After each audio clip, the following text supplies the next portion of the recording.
Hello, everybody, and welcome to the newest series on the channel. I'm not doing a dance for you. Yeah, unfortunately, this is not yet the dancing series. But what this is Seki's Off the Shelf, Seki's Library. We're workshopping the name right now. Yeah, but basically, this is a series where I mostly coerce, convince, persuade NikNak to read things that I'm really, really into, because reading is faster than watching.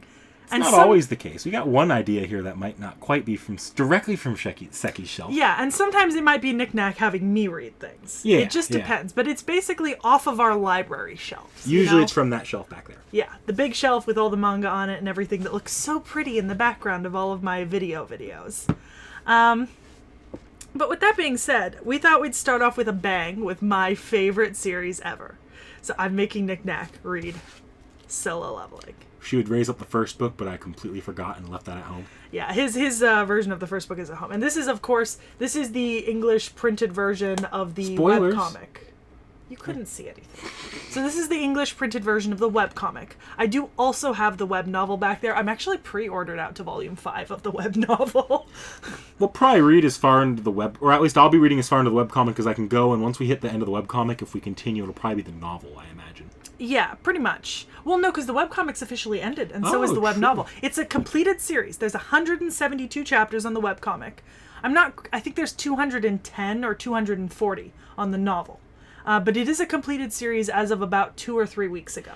This will probably be one of the more common ones you see on coming through the channel Solo Leveling, because this is I intend to read this series up till the point where I either finish or lose complete interest.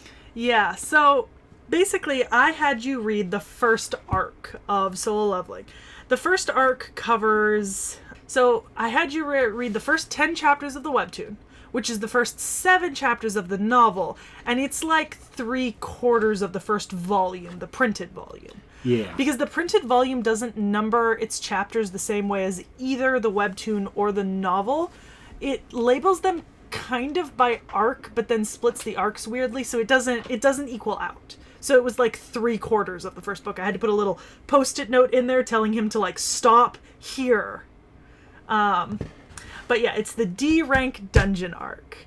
And I will say, right, so I started reading Solo Leveling when I think there were only about 10 or 11 chapters out. So this is actually where I stopped on my first binge. And then I just proceeded to read them literally weekly as they came out. And I did pirate the scans because I couldn't afford to pay for the up-to-date chapters on Webtoon, but I make up for that by buying the actual official licensed versions of the novel and the webcomic in print. She has all of them. I have I have volume 4 in the webtoon and 4 and 5 in the novel pre-ordered on Amazon. Now, the number one reason why we're doing this like this and not with the other two is because we don't trust the other two to read in a short amount of time. No. Vorn, we could trust Vorn. Yeah, we might bring him on occasionally. But this is not his style. You know what I might have Vorn do with me? Gamer? No, Accomplishments of a Duke's Daughter. Oh. That's much more up his alley. I'm going to have you do Gamer with me. Yeah. But with that being said, so first impressions of Solo Leveling, first arc. It was good. I really enjoyed it. I mean, first thing that jumps out to me was the main character's... I love the part where he's just problem-solving the room. Sung Jin-woo. Yeah, I don't remember. It's been about a week since I read it, so sorry if I don't remember the names off the top of my head. Yeah, so basically the premise of the first 10 chapters, so in this world, right? Spoilers ahead, by the way. In this world, dungeons started, and this is our world, basically. Dungeons started appearing, and when dungeons started appearing like gates, right? Like in the street, in a building, in the air, there were these gates that you could go through that led to dungeons. And when dungeons started appearing, people got enhanced. But the way it worked was you got enhanced and you were stuck at the level you got enhanced to. So if you awakened, is what they call it, as an S rank, you're an S rank. Sung Jin-woo awakens as an E rank, and he's kind of known all over the world as the weakest hunter ever. I mean, basically he's just a tiny bit stronger and faster than a normal human. That's it. That's all he's got going for him. But there were some people who, when people awakened, got really, really sick and fell ill and fell into comas. And that happened to his mother. And the easiest way for him to make money is to dungeon crawl. with groups. But that means he can only dungeon crawl in like low rank dungeons, hence the D rank dungeon arc. So he basically goes into this dungeon and they complete the initial dungeon and he gets a little hurt, but he gets healed by their healer. But it turns out this is a double dungeon. So there's a corridor leading deeper. And that one was absolutely not his level. Yeah, I think it's called the Temple of Carthenon. Or Carthenon. It wasn't any of the people he was in there with's level either. No. So it is an S-rank dungeon, is what the Temple of Carthenon is. But basically they go into this room with a bunch of statues, and one of the statues has this list of rules. And it's like, you must worship at the feet of the god. You must, like, do this at the feet of the god. You must do this. I enjoyed it because the entire thing when they were in there felt like a Legend of Zelda puzzle room. That's kind of how it works, basically, because the statues are there to kill them. But if they follow the rules of the dungeon, the statues can't attack them. However, a lot of the members of this dungeon party die over the course. God, there was one part. Like, do you mind if I just jump around here? Because I don't have the book in front of me. Jump around. So, like, towards the end, I love the part where they have, like, the 2 circles of flames. One, if they wait it all out, they can leave. The timers. The other one, where as people leave, it goes out, and all of them go out. Yeah, a flame for each of the people still left alive in the room, and then a timer. And basically, the way they think it works, and the way that it apparently works, according to all that we know, is that so long as the people stay in there and keep watching, so the statues also kind of function like weeping angels. They don't approach you so long as you're looking at them, which there's only like 5 of them left at this point, so they're kind of watching like 15 statues around them. It's literally the weeping angels. It's really cool. And then there's a timer. And Sung Jin Woo, I mean, he kind of says, like, he says don't leave because of the timer, but there are a few people who leave because so long as the others are watching the statues, they can just walk past them and walk out. So I loved it because it was just a classic example of prisoner's dilemma, and I love me some prisoner's dilemma. Yeah, and you've got the one guy who's missing an arm, and then Joo-hee, I think her name is Joo-hee, and she's so terrified she can't move without help. And then you have Sung Jin Woo, who is missing a leg, basically. Well, wasn't that she was so terrified she couldn't move? Wasn't there another thing? She'd exhausted herself. Yeah. She'd completely... There was a better reason than that. Yeah, she's like a B or a C rank healer. So she's actually a higher rank than the original dungeon required, but she doesn't do big, strong dungeons because she's scared of them. She doesn't want to get hurt, which is fair. I mean, that makes sense. But it wasn't like she just froze up and didn't move. No, she was actively exhausted. She did. Yeah, she could not move. She healed people like all over the place. And okay, I just want to say, right, one of my favorite parts of this section, right, is the big statue and the way that he looks. This thing is fucking weird. It's creepy. It's fucking creepy. There's this giant statue that kind of sits there like this, looking down on them, and then when it activates, it has this like demented grin stretching from like ear to ear, and it shoots lasers out of its eyes and moves super fucking fast. All the statues move incredibly fast. Like, it is horrifying, right? And so you kind of get to this end, right? And there's nowhere to go, and Sung Jin Woo's the only one left because everyone else has escaped and left him, right? And it's not that they're leaving him because they don't like him, right? It's that they're leaving him because they want to... Well, it's a prisoner's dilemma. Only one of them really had to die. Mm-hmm. Yeah. But if they weren't, if they had all stayed, they were likely to survive, but not guaranteed. So they wanted. So the idea is, they turned on each other because they had a lowered chance, but they would have all had a chance. Yeah. So Sung Jin Woo is left laying on an altar, holding the sword of one of the men who had left. And he's basically slammed into it, right? I mean, he's bleeding all over, missing a leg. He has these flashbacks, right? And, you know, this whole time he's been kind of like strong and self-sacrificing, but in his flashbacks, he's like, you know, all these people kind of betrayed me. Like, I have a family. I want to live too. Like, that's what he's saying. Like, I want to live. Like, I'm here because I can't get out, but I want to fucking live. And then he says, if only I had just one more chance. And then, like, a video game screen. activates in front of his face that he can see. It says, "Alarm, you've completed all the necessary requirements for the secret quest, Courage of the Weak," right? And it's basically like a game pop-up. And this is actually a pretty common mechanic in a lot of Korean webtoons, is to have a gaming-like structure. Yeah, I will say the story itself didn't, to me, feel particularly original, but the storytelling far made up for it. Like, the way they went about telling it and just the presentation of it, it definitely is a step up of anything I've seen like this before. Yeah, and so basically it gives him like 10 seconds, right? Or 2 seconds until his heart stops.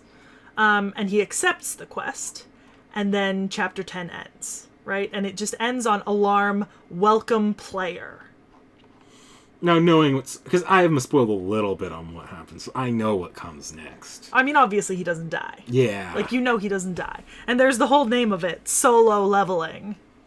I can pretty well inference what happens next, and Look, I get osmosis here and there from people like you, or from just casually watching Gigook videos or something like that. I've ranted about this a lot, and Gigook's done a video on it. So I think someone else has done a recent video on it, too. Yeah, so I know the general premise of the series. So I know what happens at this point, but this was still like, I can see why we stopped here. That's definitely a huge cliffhanger. Yeah. So, oh my god, I love this series so much because it's very, look, I know that the gaming thing is very common, especially in Korean webcomics. Like, I've seen it in The Gamer. I've seen it in Omniscient Reader's Viewpoint. Unfortunately, I've been largely exposed to it from just the overpresence of it in fan fiction at this point. Yeah, it became... So, I think The Gamer was one of the first series to come out with this that had it really, really an integral part of the story that got really, really popular. And The Gamer is on, like, 400 chapters at this point, ongoing. And Isekai also tends to use a similar system to this a lot nowadays. Isekai often has this sort of mechanic, but The Gamer's been around for a long time. Like, I was reading The Gamer in high school, definitely. Well, like, if you're on fan fiction, they tend to reference it as a gamer system. A lot of fan fictions will actually cite The Gamer. Yeah, because that's the name of it. They're citing the original webtoon, so... Yeah, and The Gamer is really good, and it's on, like, 400 chapters ongoing. I binge each season when they finish. I don't have it in me to keep up with that one anymore. I just binge them when the season ends. But honestly, it was kind of the first time that I've ever seen a start where, like, genuinely, like, I was worried that this was going to be a short comic when I started this. Like, well, no, because I know that a lot of webtoons get canceled very early on. And there's actually a lot of webtoons that only get 10 or 12 chapters. And I've experienced that a lot. Like, I've had a lot of authors just, like, wrap up their webtoons really quickly because they didn't have enough funding or they didn't get popular or that kind of thing. So, like, or like, I was, like, worried that something would I knew something was gonna happen, right? Like, he wasn't just gonna die. Yeah. But I wasn't quite sure what was gonna happen when I originally read it. And I really like the character of Sung Jin-woo. I mean, he's kind of down to earth. I mean, he's so weak that he basically has to capitalize on using his brain. I mean, he's another everyman character with a good head on his body. Yeah. Which look, sometimes we're just told they have a good head on their body, and they really just a shonen protagonist that occasionally makes good decisions. Here, no, they really show that he has a good head on his body. Like, he's an act. Like, they have him problem solving this dungeon in a way that feels very believable. Yeah, like, he's guessing, but he's making, like, good guesses. I think at one point, like, he makes a guess and it turned out to be wrong, right? Wasn't there a part? I think so, like, yeah. either he made a guess or he made an early guess. Like, not quite a full guess, like, it might be, and someone acted on it and immediately died. Yeah, he moved to, I think, the wrong statue. And then he did that as well later. Yeah, like, he doesn't always make the right choice, but he's actively trying to figure out what's happening. And it did cost him for moving to the wrong statue. It's not like he got out of it with no consequences. Yeah, it cost him a lot. It fucking cost him. It cost him 1/4 of his good limbs. That's a lot. You got 3 more. But it's a leg. Like, it's a leg is significantly... Oh, walk it off. You got another one. I would argue that is not the easiest thing to do when you only have one left. But yeah, I think this is a good intro to this series, and I'm really excited for the next arc. I'm gonna double up a couple of arcs going forward because the next arc is actually only 2 chapters. Yeah, I see the arc layout here in front of us. I'm layout. not reading the descriptions because they're at a weird angle. But the names are I'm not even reading the names. I just see the chapter numbers. Yeah, like the next arc is only 2 chapters in the webtoon, which is like half a chapter in one of the books. Like, I assume if this first book feels like it's probably these first 2 arcs, the chapters 1 through 12. Yeah.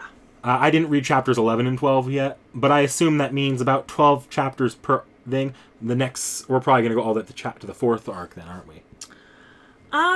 I think we can look at the you can look at the compilation there before we stop, but if it keeps at a similar pace, so next time are we going all the way through arc 5 then? Yeah, we'll be going all the way through. Well, because that just keeps it easy going with the pace of one book for now. Yeah. Some of the arcs we can split up if we need to, but like, if we can finish an arc in a book and it's not like unless you think it's a spot where you really need me to stop for dramatic effect. Yeah. I think we probably will just finish book 1 and 2 in our next video. I could finish one of those in an hour or so. Yeah, so next time we'll be back to talk about the next couple of arcs, which I'm super excited for NikNak to get to, because they're even better than this one. I mean, that's just my personal opinion, but I'm always right, so, you know. I don't know. I don't have an ending here. Do we ever have an ending for these series? Like, comment, subscribe, I guess, but other than that? Yeah, like, comment, subscribe. We will definitely be back with more solo leveling, and hopefully in the future, some series that aren't entirely from Seki's shelf. Nope. Bye-bye.